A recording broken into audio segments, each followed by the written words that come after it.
Me chamaram de o príncipe dos pregadores, mas eu fui apenas um servo da palavra. Tudo o que tenho pertence a Cristo.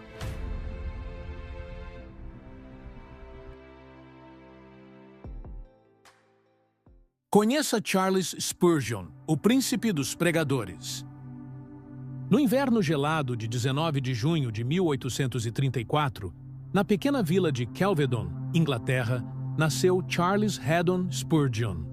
Filho de John e Eliza Spurgeon, descendentes de uma linhagem de pregadores puritanos, ele veio ao mundo em meio a uma família pobre, mas rica em fé e devoção. Seus avós eram crentes fervorosos. Seu avô, James Spurgeon, pastoreava uma pequena igreja batista em Stambourne. A casa do avô foi o primeiro altar da vida de Charles.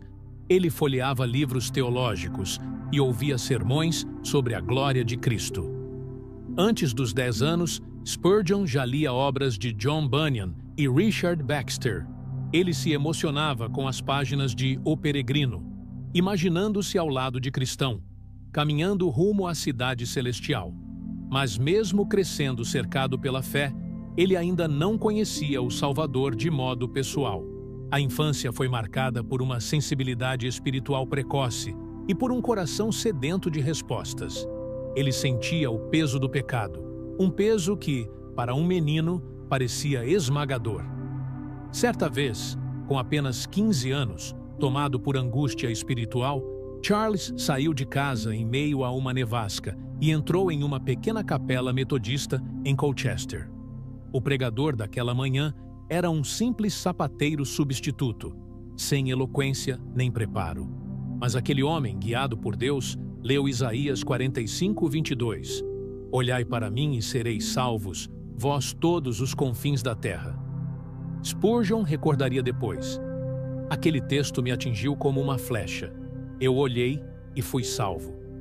Naquele instante, a neblina da dúvida se dissipou. O jovem Charles encontrou Cristo, não como um conceito, mas como um redentor vivo. Ele escreveu: fui salvo em um instante. Pude ver o Salvador e compreendi a graça em toda a sua doçura. A partir desse dia, uma chama começou a arder. Spurgeon passou a estudar a Bíblia com paixão e a orar por horas, buscando compreender as Escrituras e servir ao Deus que o libertara. Ele sentia dentro de si um chamado irresistível: pregar o Evangelho. Com apenas 16 anos, começou a falar em pequenos grupos, lendo versículos e explicando-os com simplicidade. As pessoas choravam, sentindo algo diferente. Diziam: há poder em suas palavras, menino. E assim, o menino pregador de Waterbeach começou a nascer. Spurgeon pregava com lágrimas. Não havia microfone, nem multidões, apenas almas sedentas e um coração em chamas. Ele dizia: se pecadores serão condenados, que o façam saltando por cima dos nossos corpos, ouvindo até o fim o chamado da graça. Aos 17 anos, assumiu sua primeira congregação batista, em Waterbeach, uma vila rural cercada por vícios e pobreza.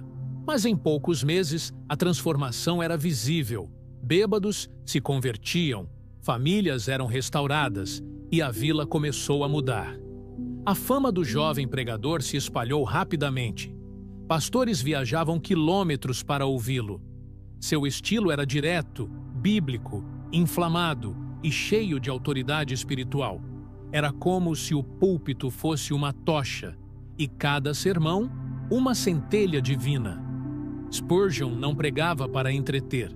Ele pregava para salvar.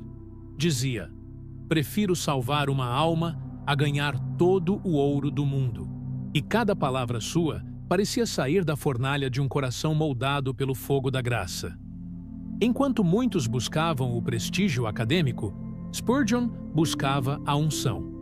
Passava horas em oração antes de cada pregação, suplicando: Senhor, dá-me almas, ou levo-me daqui. Em poucos anos, o jovem desconhecido de Kelvedon se tornara uma voz impossível de ignorar. O céu parecia se abrir quando ele falava, e a Inglaterra começava a ouvir novamente o som da pregação viva da cruz. Ele ainda não sabia, mas estava prestes a ser chamado para Londres, o maior púlpito de sua geração, e o lugar onde enfrentaria tanto glórias quanto lágrimas. O mundo conheceria, a partir dali, o homem que seria chamado de o Príncipe dos Pregadores. Era o ano de 1853. A Inglaterra vivia um tempo de indiferença espiritual. As igrejas estavam frias e muitos púlpitos haviam se tornado meras tribunas morais. Foi nesse cenário que o nome Charles Spurgeon, o jovem pastor de Waterbeach, começou a ecoar nas conversas dos fiéis. Os jornais locais mencionavam aquele rapaz de apenas 19 anos que falava com tamanha convicção que multidões simples o escutavam com lágrimas. Não tardou para que o New Park Street Chapel, em Londres, convidasse Spurgeon para pregar. A igreja, outrora grandiosa, estava decadente. Poucos membros, bancos vazios e uma atmosfera de desânimo pairava sobre o templo. Mas naquela manhã de ensaio, algo aconteceu. O jovem subiu ao púlpito e abriu a Bíblia com mãos trêmulas, mas o Espírito de Deus tomou sua voz. Spurgeon pregou com uma autoridade que não vinha da idade, mas do céu. Seu texto foi Provérbios 11:30. O fruto do justo é árvore de vida, e o que ganha almas é sábio. Quando terminou, os presentes sabiam. Algo sobrenatural havia sido liberado. Em poucas semanas, a igreja estava cheia. Pessoas se acotovelavam nas portas, ansiosas por ouvi-lo. Alguns vinham de longe, atravessando Londres a pé. Outros subiam nos bancos ou ouviam da rua pelas janelas abertas. Os jornais começaram a chamá-lo de o garoto prodígio da pregação. Mas Spurgeon rejeitava os elogios e dizia: se alguma glória houver, que ela suba inteira ao céu. Eu sou apenas o eco do Evangelho eterno. O pastorado de Londres transformou-se em um avivamento. Almas se rendiam semana após semana. Spurgeon batizava centenas e fazia questão de conhecer cada convertido, um a um. O jovem pregador já se tornara o líder espiritual de uma cidade inteira. Mas junto à fama vieram as críticas. Alguns pastores mais velhos o acusavam de ser teatral, popular demais, emocional demais. Spurgeon respondia com serenidade: prefiro ser chamado de tolo por homens, a ser achado infiel por Deus. Seus sermões eram simples, mas cheios de vida. Ele falava da cruz com lágrimas e das promessas de Cristo com esperança viva. A pregação não era um discurso, era um encontro. E esse encontro transformava pecadores em adoradores. O impacto foi tão grande que o templo já não comportava a multidão. Em 1855, ele começou a pregar no Exeter Hall e depois no Surrey Gardens Music Hall, para mais de 10.000 pessoas, sem microfone, apenas com a voz e o espírito. Os jornais descreviam a cena com assombro. Nenhum teatro, nenhum estádio, nenhuma reunião política reúne tanta gente quanto as pregações de Spurgeon. Ele, porém, respondia: se o Espírito Santo não estiver presente, as multidões nada significam. A Inglaterra o escutava. O Evangelho, antes esquecido, voltava a ser proclamado com força. Homens endurecidos choravam. Mulheres ajoelhavam nas ruas. Spurgeon tornara-se o símbolo de um avivamento autêntico, centrado em Cristo, não em homens. Em meio a esse mover, ele conheceu Susanna Thompson, uma jovem piedosa que logo se tornaria sua esposa e fiel companheira. O casamento trouxe ternura à sua vida, mas também seria um campo de provação e dor nos anos seguintes. Spurgeon e Susanna se amavam profundamente, mas ela logo adoeceu e ficou praticamente inválida por longos períodos. Mesmo assim, tornaram-se uma equipe de fé. Enquanto ele pregava em Londres, ela enviava seus sermões impressos a milhares de lares. O nome de Spurgeon cruzou fronteiras. Sermões seus eram impressos e traduzidos em vários idiomas. Cada palavra, Cada ilustração, cada lágrima derramada em púlpito parecia atravessar o tempo e o espaço, tocando corações em diferentes continentes. Mas, junto ao auge espiritual, o céu começaria a se nublar. O ano era 1856. Londres, a capital do império, fervia em transformações. Fábricas cresciam, o vapor movia o progresso, mas a alma da cidade permanecia sedenta. E foi nesse cenário que Charles Spurgeon ergueu sua voz como um trovão santo, chamando uma nação ao arrependimento. A multidão o seguia por onde quer que fosse. Nenhum edifício conseguia contê-los. Assim, nasceu a visão do Metropolitan Tabernacle, uma casa construída para acolher milhares de ouvintes sedentos da palavra. Enquanto o projeto era preparado, Spurgeon pregava em auditórios imensos.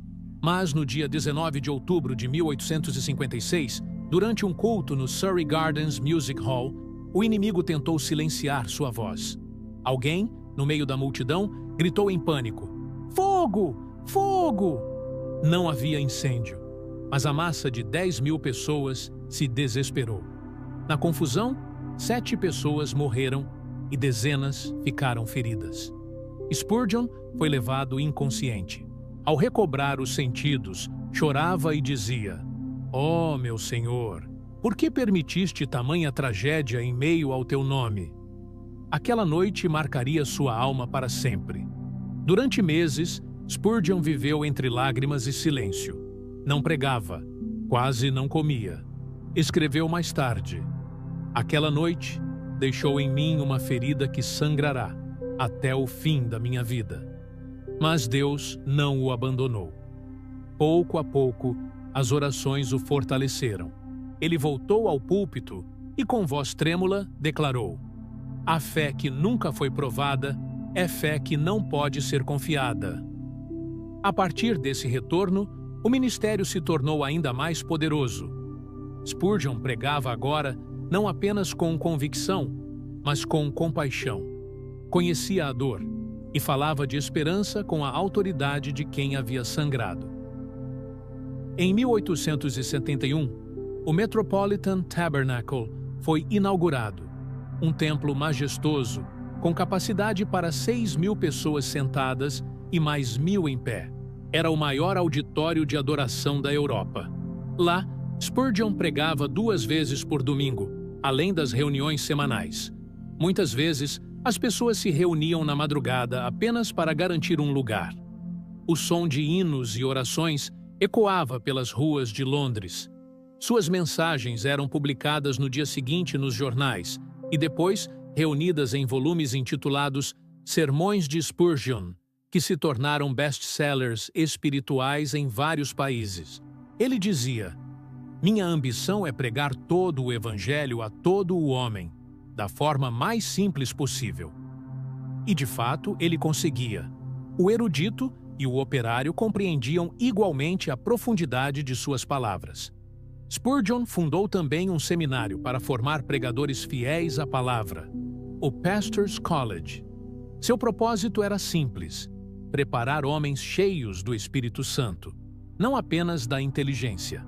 Disse certa vez aos alunos: "Vocês não são apenas estudiosos da Bíblia, são soldados da cruz. Cada pregação é uma batalha, e cada alma, um campo conquistado para Cristo."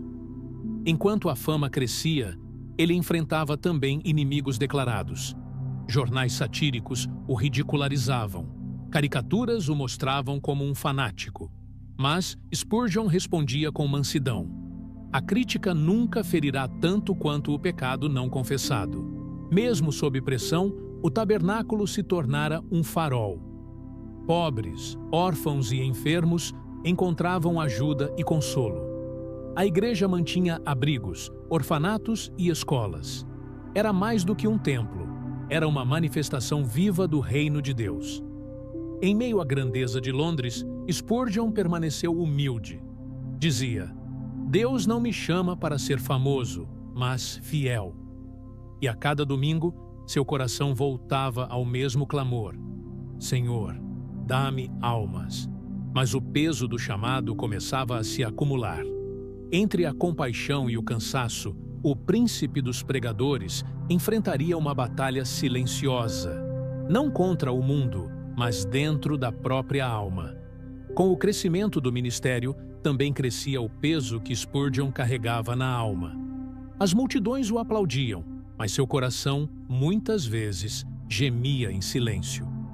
A fama trouxe honra, mas também críticas ferozes.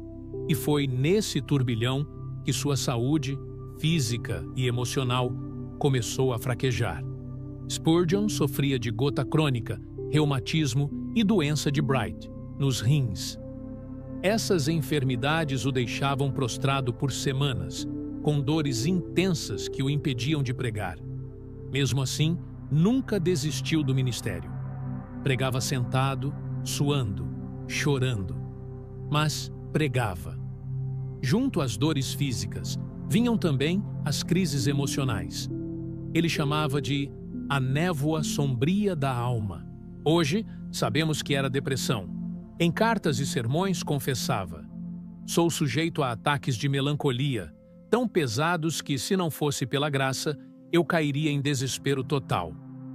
Os ataques vinham de forma inesperada. Em certos dias, Spurgeon sentia a presença de Deus de forma viva e gloriosa. Em outros, mal conseguia sair da cama. Mesmo assim, suas lutas nunca o afastaram do altar. Pelo contrário, elas o empurravam mais para os pés de Cristo. Ele pregava com lágrimas sobre consolo e fé, porque falava de algo que vivia profundamente. Dizia: aprendi a beijar a onda que me lança contra a rocha dos séculos. Era o testemunho de um homem que encontrou descanso não na ausência da dor, mas na presença constante de Jesus. A esposa de Spurgeon, Susannah, também enfrentava enfermidades graves. Por muitos anos esteve acamada, mas o casal se apoiava mutuamente. Juntos oravam, choravam e riam entre dores e curas. Ela o ajudava editando livros e cartas, tornando-se parte essencial do ministério do marido.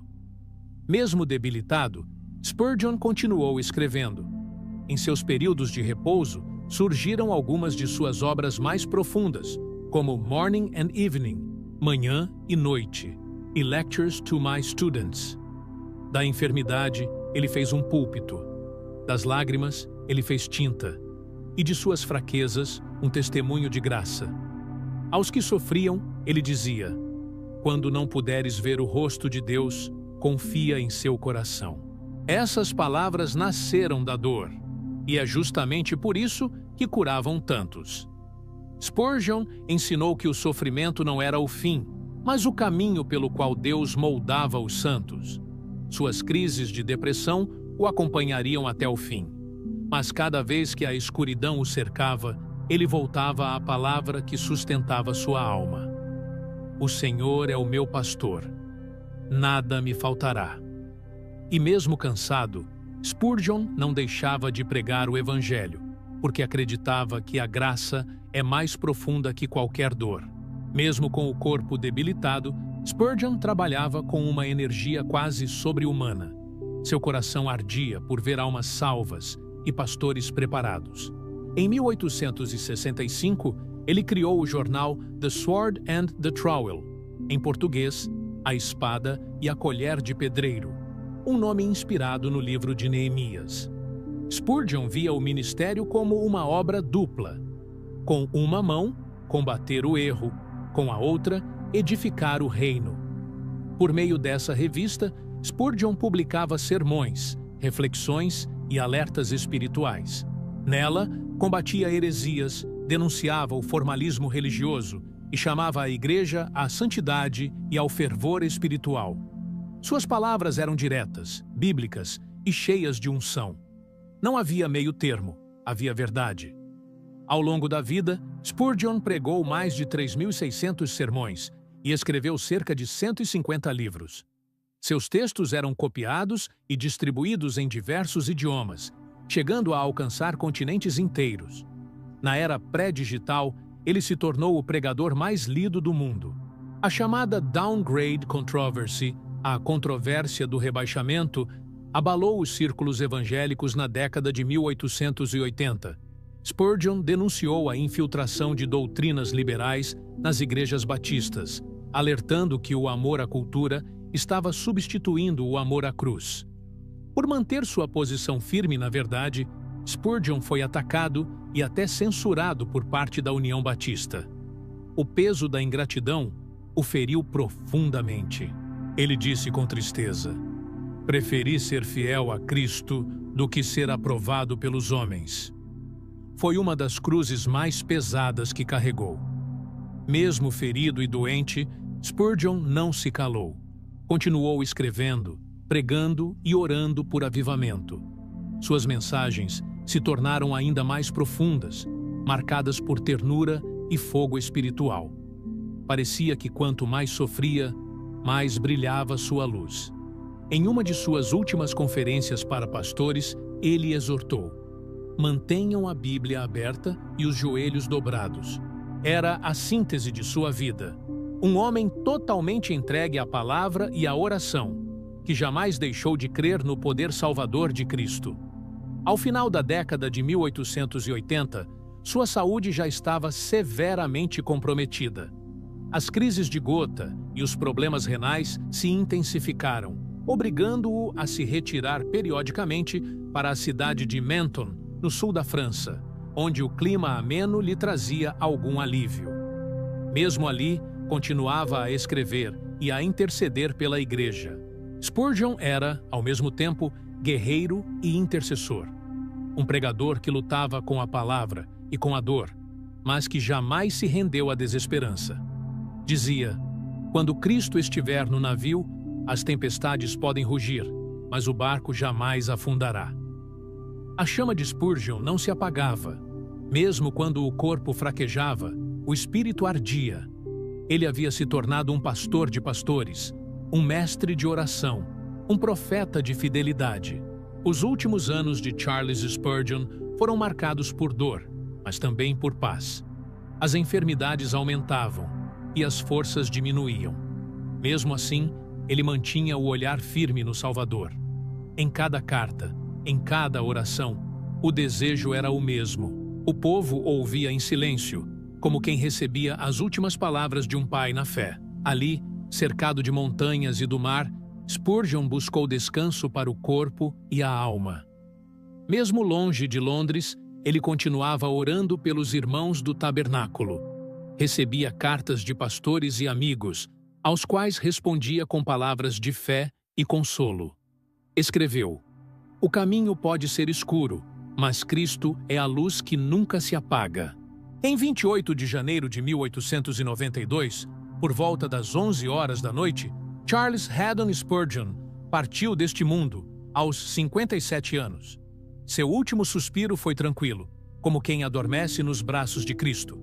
Ao lado da cama estava uma Bíblia aberta no Salmo 73. "Tu me guias com o teu conselho, e depois me receberás na glória." A notícia de sua morte se espalhou rapidamente por toda a Inglaterra. Londres mergulhou em luto. Durante 4 dias, mais de 60.000 pessoas passaram diante de seu caixão, colocado no púlpito do tabernáculo, onde pregara por quase 4 décadas. O cortejo fúnebre percorreu as ruas de Londres com milhares de pessoas em silêncio. Homens choravam abertamente. Jornais de várias partes do mundo publicaram homenagens. Até mesmo líderes de outras denominações, antes críticos, reconheceram nele um homem de Deus sem igual. Seu corpo foi sepultado no cemitério de Norwood. Na lápide, gravaram uma inscrição simples e poderosa: "Eu te glorifiquei na terra, completando a obra que me deste para fazer." O eco de suas palavras e obras continuaria por gerações. Após sua morte, o Metropolitan Tabernacle permaneceu ativo. Os sermões de Spurgeon continuaram sendo publicados e lidos no mundo inteiro. Até hoje, sua coleção é uma das maiores da história cristã. Um verdadeiro tesouro teológico e devocional.